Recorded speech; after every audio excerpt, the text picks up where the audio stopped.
சம வேலைக்கு சம ஊதியம் என்ற கோரிக்கையை தமிழக அரசு நிறைவேற்றாததால் வரும் 12ஆம் தேதி முதல் தொடர் முற்றுகை போராட்டம் நடைபெறும் என பதிவு மூப்பு இடைநிலை ஆசிரியர் இயக்கத்தின் பொதுச் செயலாளர் ராபர்ட் அறிவித்துள்ளார்.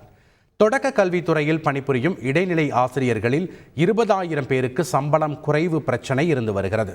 இந்த ஊதிய முரண்பாடுகளை களையக்கோரி தொடர்ச்சியாக இடைநிலை பதிவு மூப்பு ஆசிரியர் இயக்கத்தினர் போராடி வருகின்றனர்.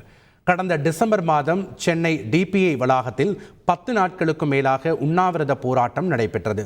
ஆனால் அரசு அளித்த வாக்குறுதியில் எவ்வித முன்னேற்றமும் இல்லாத நிலையில் வரும் 12ஆம் தேதி முதல் மீண்டும் தமிழகம் முழுவதும் தொடர் முற்றுகை போராட்டம் நடத்த இருப்பதாக திருச்சியில் நடைபெற்ற கூட்டத்தில் முடிவு செய்யப்பட்டுள்ளது. பழைய ஓய்வூதிய திட்டத்தை அமல்படுத்த வலியுறுத்தி பிப்ரவரி 15ஆம் தேதி ஜாக்டோ ஜியோ நடத்தும் ஒருநாள் வேலைநிறுத்த போராட்டத்தில் தமிழ்நாடு ஆரம்ப பள்ளி ஆசிரியர் கூட்டணி பங்கேற்கும் என அதன் மாநில தலைவர் மணிமேகலை கூறியுள்ளார்.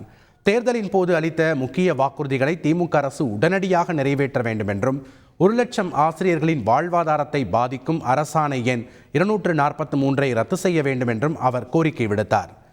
டிட்டோ ஜாக் அமைப்புக்கு தமிழக அரசு அளித்துள்ள வாக்குறுதியின்படி 12 கோரிக்கைகளையும் நிறைவேற்ற வேண்டும் என்றும் அவர் கூறியுள்ளார். செய்திகளை உடனுக்குடன் தெரிந்து கொள்ள உடனே சப்ஸ்கிரைப் பண்ணுங்க.